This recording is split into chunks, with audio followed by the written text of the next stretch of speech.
We are talking myth, Bigfoot Hunters. This one written and directed by Brando Snyder.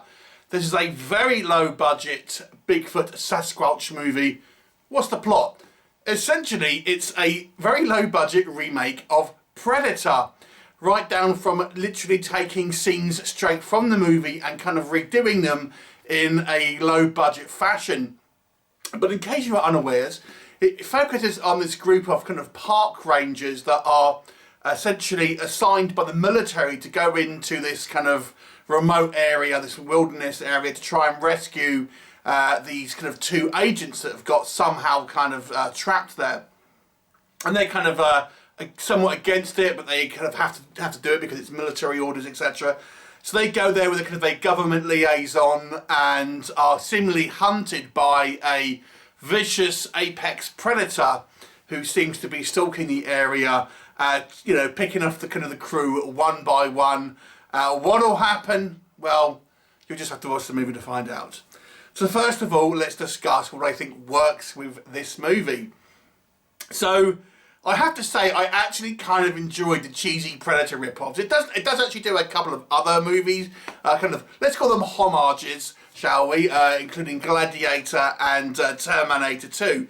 But it's mainly kind of Predator, and there are scenes like straight out when, for example, in Predator, Billy's kind of like, you know, decides he's going to go mano a mano with the Predator and kind of pulls out his knife. We have a Native American character in this movie that does kind of the same thing. We're even going to get the banter and the kind of like the, in Predator on the chopper as they're kind of going towards the mission, and then kind of like, you know, we've got the guy who's kind of telling jokes. Same thing here, obviously just in a van this time. So it's obviously a low budget version of Predator. And I kind of say, I kind of found it funny. I mean, maybe it wasn't supposed to be necessarily funny, and maybe it was kind of hoping that people wouldn't notice perhaps, but nonetheless, I still kind of quite enjoyed it. And this scene, for example, where he's in the Gladiator, where you know, Maximus is, you know, running his hands through the wheat and stuff. Again, that's recreated for this movie. So I actually kind of enjoyed the kind of the weird sort of like movie references that really have nothing to do with a kind of Sasquatch movie, but I kind of forced in there. I kind of found it quite fun. I have to say, I didn't think the Sasquatch costume was also all that bad. I thought from what you see of it, it actually looks fairly decent. And, you know, having watched a number of kind of Bigfoot movies, there's been plenty of them within the last few years. You know, this one actually isn't actually a bad Bigfoot costume, I have to say. They just don't show it very much. I almost think that the film crew here, the director maybe didn't feel that it looked particularly good and therefore didn't want to show it very much. But I have to say, when you do see it, I mean, as long as you don't go too close-ups and stuff, I think it looks reasonable, I have to say. You know, I actually kind of quite like the design, to be honest. And kind of the movie is kind of mercifully short. It's about an hour long, to be honest. So it's, you know, it isn't kind of a too big of a commitment there. And yeah, it's very cheesy, and some of the kind of the characters here are super cheesy. But I have to say, it's almost one that you can enjoy on a schlocky level. It's kind of, it borders on that kind of territory for me. But let's be realistic. Let's talk about what legitimately doesn't work in this movie. Okay, so let's start with some technical aspects here. I feel the camera work is quite poor. In fact, there are portions of this movie where you actually see the tops of people's heads kind of like cut off and out of frame and things like this. And, you know, it's a quite shoddy camera work at times. There's also some editing which is quite poor. The final confrontation between our kind of hero character, if you like, and Bigfoot, there's a kind of a confrontation, and it's off screen, and we see the reaction of another character whilst this is kind of going on. I was like, really? That's what they're doing with this? I mean, like I said, it goes back to, I think, they're trying to hide from what they think is a, you know, is a kind of a crappy Bigfoot costume, but just shoot in the night. Have a scene that happens in the night and kind of hide it that way, and or do longer shots and stuff. Having it kind of off screen was a kind of a quite a poor decision.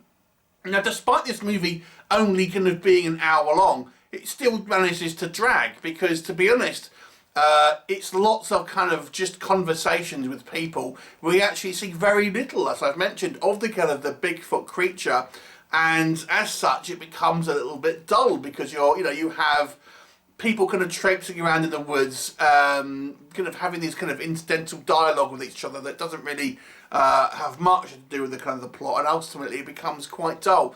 And on the subject of the kind of the dialogue and stuff, yeah, it's pretty trite as you'd probably expect. And let's be honest with you, I don't think the acting is particularly good here. None of the actors seem like they're kind of here professionally, shall we say, or at least early on in their career.